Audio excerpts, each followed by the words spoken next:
코인 왕자입니다. 비트코인은 어제부터 하락이 시작이 됐어요. 그래서 어제 하락, 오늘 하락이 되고 있는데, 그래도 어제 저점 기준으로 보자 그러면 여기가 지금 안 깨지고 있습니다. 1억 5천에서 1억 4,900짜리를 확고하게 지켜주고 있는 모습인데, 이거는 국내 시장이든 해외 시장이든 다를 게 없습니다. 구조적인 거 똑같아요. 그러니까 여기 깨지면 안 되는 위치나 라인은 동일합니다. 그래서 해외 거래소도 결국 여기를 깨지 않고 있는 상태고 찍고 반등이 나와주고 있습니다. 자, 그러면 저는 이렇게 봐요. 올해 25년도를 굉장히 중요하게 보는데 25년에 대한 어떤 가능성, 누구에 대해서 어떤 가능성을 볼 거냐. 그래서 지금까지는 비트코인을 긍정적으로 보고 주도 시장에서 대장으로 봐왔지만 무조건 그렇게 이루어지진 않을 것 같습니다. 현재까지도 비트가 대장이고 시총을 누군가가 시총 2위가 1위를 올라올 때까지는 비트가 대장이 맞죠. 자, 대신에 시장 전반적인 흐름을 주도할 수 있는 포인트를 얘기하는 겁니다. 지금부터 해서 누가 땡겨줄까?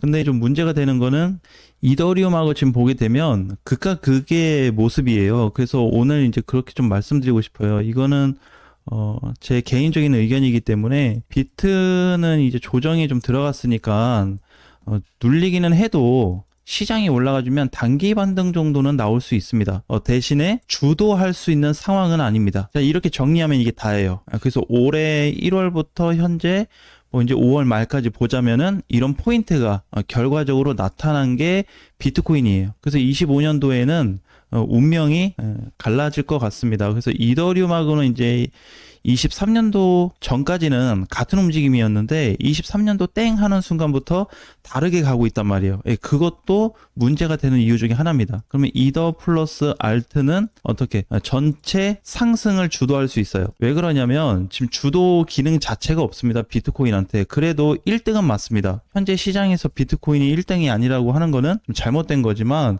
이번에 시장을 주도할 수 있는 코인들이 누구냐? 이쪽이라고 봐요. 이쪽 중에서도 이더리움.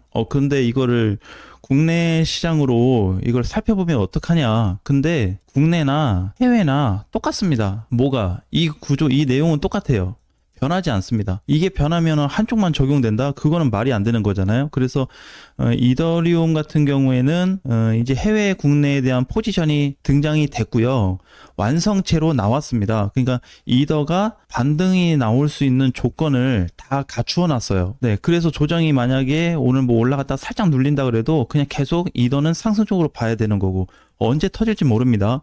비트코인은 반등 나오면 땡큐고 횡보 나와도 땡큐예요. 대신에 눌릴 쪽에 대한 무게를 계속해서 열어둬야 됩니다. 지금 전체적인 내용을 보면은 이게 다거든요. 그럼 이거를 차트로 다시 한번 확인을 해보겠습니다.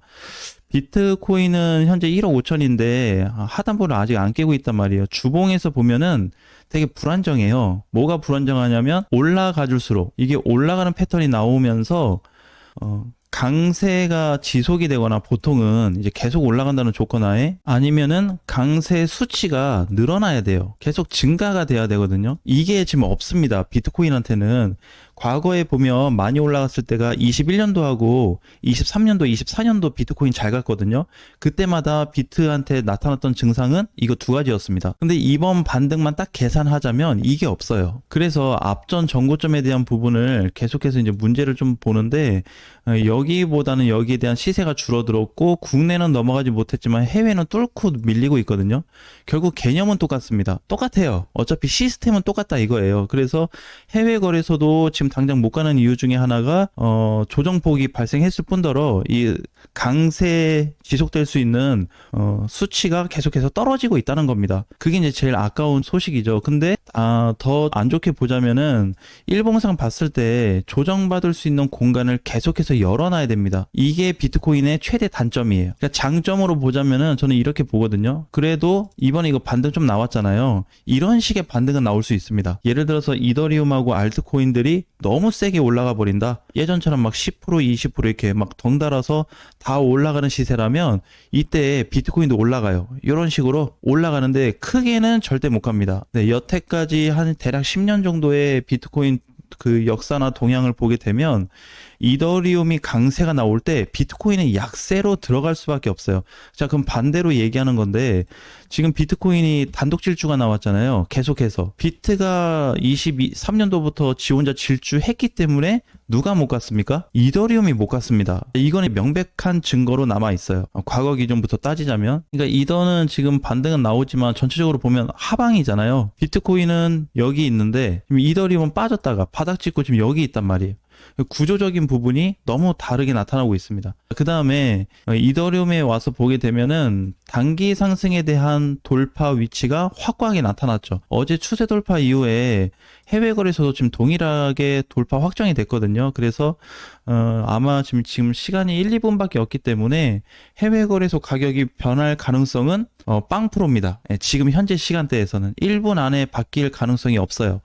국내 해외 전체 돌파가 나타난 겁니다. 그럼 지금부터 해서 이더리움은 다시 천장을 시도해 줄 거예요.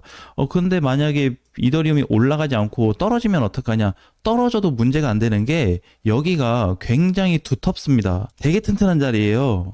왜냐면은 거대 매물이 있던 자리가 이걸 주봉으로 보면 자, 앞전에 저항선이 어디였죠? 여기였죠. 여기 보이나요? 대략 가격이 한 320만 원이 안 되는 가격인데 여기가 돌파됐다는 겁니다. 근데 어떻게 돌파됐어요? 그냥 돌파가 아니고 붕괴된 거 다시 돌파됐는데 거래가 들어왔습니다. 이거는 호재예요. 차트상의 호재로 봅니다. 그러니까 돌파 후 하나, 둘, 2주 동안 조정받고 지금 3주차 출발 자리가 나타나고 있는 겁니다. 자, 근데 이제 그러면 이더리움에 대한 문제는 없냐? 있어요. 또 한 템포가 더 남아 있는데 위에 대한 가격이 있어요. 그래서 크지는 않습니다. 어차피 많이 잡아봐야 400만 원, 뭐 390만 원밖에 안 되기 때문에 거기만 마지막으로 뚫어준다 그러면은 전체 시장을 주도할 수 있는 대장이 될 가능성을 높게 보고 있습니다. 이거 단기간에 끝나지 않아요. 왜냐면은 시장을 주도해서 비트가 그동안에 이렇게 이게 이제 수개월 갔단 말이에요. 수개월에 오서 이제 수십 개월 상승이 나왔어요. 결국에. 그럼 얘가 이제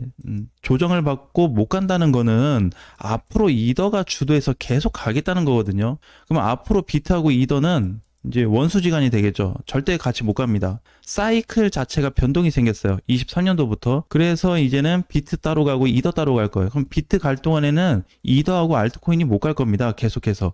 근데 이거 어떻게? 지금 끝났습니다. 근데 전 더 중요하게 생각하는 게 지금 비트코인 상승이 끝난 시점에서 투자를 하고 있다는 거예요. 시장에. 이게 지금 더 중요하고요. 두 번째는 이 비트코인이 상승이 끝난 시점에 이더하고 알트가 출발 준비를 하고 있다는 겁니다. 아마 수개월에 대한 상승분이 나올 거예요. 뭐 단순히 뭐 하루 이틀 또는 뭐 길면은 뭐 시리즈 올라가겠지 이런 게 아니고 앞으로 시장을 주도할 수 있는 강세 라인까지 활짝 열려 있는 게 지금 이더리움이거든요. 그래서 앞으로 올해 대운명에 대한 시대가 저는 올 거다 이렇게 보고 있습니다. 그러니까 전에 왜 그런 얘기가 나왔었거든요. 야, 이더리움이 비트코인 잡을 수 있을까에 대한 논란이 굉장히 많았고요. 두 번째는 이더리움에 대한 악재 사건이 많았습니다. 이더 이제 없어질 거다, 뭐 쓰지 못하게 될 거다, 이용 안 할 거다에 대한 악재거리. 근데 지금 와서 보면 어떻게? 사이클이 뒤바뀌어 버렸어요. 그러면 그때 나왔던 기사를 보고 사셨던 분들은 다 비트를 샀겠죠. 이더 안 좋다 그러니까. 근데 오히려 반대의 케이스가 돼버린 겁니다. 그래서 오늘부터에 대한 모든 완성체가 나왔고 그 다음에 돌파 상승에 대한 구조가 나왔기 때문에 앞으로 시장을 좀 긍정적으로 보고 가셔도 좋을 것 같습니다. 근데 이제 알트코인들 중에서도 지금 보면은 뭐 XRP가 간다 이렇게 보기는 어렵습니다.